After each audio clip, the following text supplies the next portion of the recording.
It was a quiet evening in a small-town diner when things took an unexpected turn. James, a young black teen with big dreams and a kind heart, had stopped by for a quick bite after school.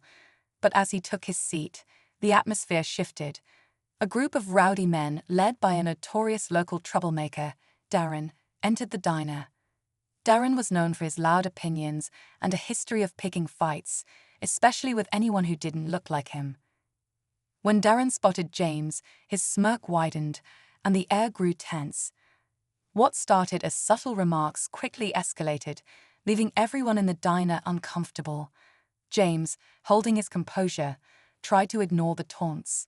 But just as things seemed to spiral out of control, something completely unexpected happened, something that no one, not even Darren, could have seen coming. Stay tuned to see how this story unfolds in ways you won't believe. James sat quietly, his hands gripping the edge of the table as Darren's voice boomed through the diner. The other patrons exchanged nervous glances, unsure whether to step in or stay out of it. Darren's friends laughed along with his crude jokes, feeding his ego. James didn't respond, not because he was afraid, but because he believed staying calm was the right thing to do. The diner owner, an older man named Frank, watched from behind the counter. He'd owned the place for over 20 years and had seen his share of trouble. But this didn't sit right with him. Frank's gaze shifted to James, then to Darren, as if he was debating whether to intervene. Meanwhile, a woman sitting in the corner booth pulled out her phone, recording the scene. The tension in the room thickened. What no one knew was that the night was about to take an unexpected and unforgettable turn. Darren leaned closer to James's table, his voice sharp and mocking. "What are you even doing here, kid? Don't you know this place isn't for people like you?" His friends chuckled, egging him on. James remained silent, his eyes fixed on the napkin in front of him, but his heart raced. He wasn't scared of Darren, had dealt with bullies before. What worried him was how quickly the situation was escalating. Frank cleared his throat from behind the counter. "That's enough, Darren. You're scaring off my customers." Darren turned, smirking. "Relax, old man. We're just having a little fun." But Frank didn't budge, his stern expression warning that he wasn't in the mood for games. Meanwhile, the woman recording quietly whispered to her companion, "Someone needs to do something. This kid doesn't deserve this." But before anyone could act, the door to the diner swung open, and in walked a stranger no one recognized, their presence commanding immediate attention. The room fell silent, and even Darren froze. Everyone could feel it. Something big was about to happen. The stranger was tall, with a calm yet commanding demeanor. He wore a simple jacket and carried himself with a quiet confidence that made everyone in the diner take notice. As he walked in, his eyes scanned the room, quickly taking in the tense atmosphere. Without a word, he moved toward James's table and sat down across from him. James glanced up, surprised but grateful for the unexpected company. Darren, however, wasn't impressed. "Who do you think you are?" he barked, his bravado faltering just a little. The stranger met Darren's glare with a steady, unshaken gaze. "Just someone who doesn't like bullies," he said, his voice calm but firm. The diner was so quiet you could hear the hum of the refrigerator behind the counter. Darren's friends shifted uncomfortably in their seats, sensing the power dynamic had shifted. But Darren wasn't ready to back down. "You think you're tough," he sneered, stepping closer. Frank placed his hand on the phone, ready to call for help if things got out of control. The tension in the air was electric. Everyone was waiting, watching, and wondering what would happen next as the stranger slowly stood up, facing Darren eye to eye. As the stranger stood, his calm demeanor didn't change, but there was something in his eyes, something steady and unshakable. Darren's confidence wavered for a moment, but he quickly masked it with a loud laugh.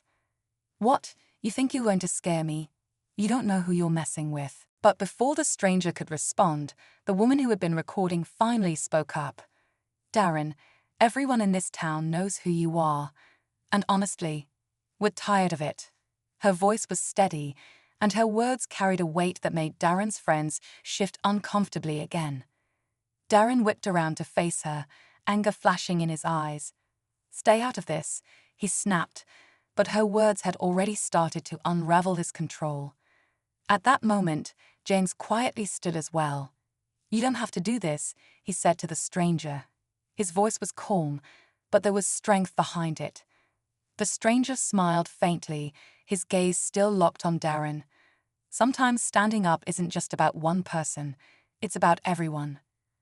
Suddenly, the door to the diner opened again, and in walked a man in a sheriff's uniform. He looked directly at Darren, his expression stern. "What's going on here?" he asked. Darren froze, his bravado slipping completely. The stakes had just been raised, and now the entire diner held its breath, waiting for what would happen next.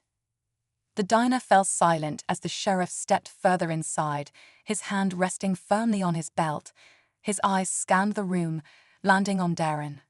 "I had too many complaints about you lately," the sheriff said. "This stops now." Darren's friends, realizing the tide had turned, quickly slid out of their booth and mumbled excuses as they left. Darren, left standing alone, tried to hold onto his defiance. "I wasn't doing anything wrong," he muttered, but his voice lacked the confidence it had moments ago. The sheriff raised an eyebrow. "From what I can see, you've been harassing this young man and disturbing everyone here. That's plenty wrong." He nodded toward the woman still holding her phone. "And I'm sure her video will back that up." Darren opened his mouth to argue, but before he could, James spoke up. "It's okay, Sheriff," he said calmly. "I think he's learned enough for tonight." The sheriff glanced at James, then back at Darren. "You're lucky he's more forgiving than most," he said, "but don't think this is over." With that, he motioned for Darren to leave. Darren hesitated, but the weight of the room's silence pressed on him. Without another word, he shoved his hands in his pockets and stormed out, slamming the door behind him. As the tension eased, the stranger turned to James and smiled. "You handled that better than most grown men would," he said. "Don't ever let anyone make you feel small." But just as everyone began to relax, Frank stepped out from behind the counter holding a framed photo. "I thought I recognized you," he said to the stranger. "You're the man who used to run youth programs in the next town over, aren't you? The one who gave kids like James a second chance." The stranger's smile widened. "That was a long time ago," he said. "But sometimes it's still worth stepping in when it matters." James looked at him with a newfound sense of respect. "Thank you," he said quietly. The stranger nodded, tipped his hat to the room, and walked out into the night, leaving behind a diner full of people who had just witnessed a moment they wouldn't soon forget. As the door closed behind the stranger, the diner settled into a quiet hum. People slowly returned to their meals, but the weight of what had just happened lingered. Frank placed the framed photo back on the wall, a small smile tugging at the corner of his mouth. "Good people like that don't come around often," he muttered to no one in particular. James sat back down, feeling a mix of relief and gratitude. The woman who had recorded the incident walked over to him, placing a reassuring hand on his shoulder. "You handled yourself with so much strength," she said. "Don't ever forget that." The sheriff, before leaving, gave James a firm nod. "If you ever need anything, you let me know."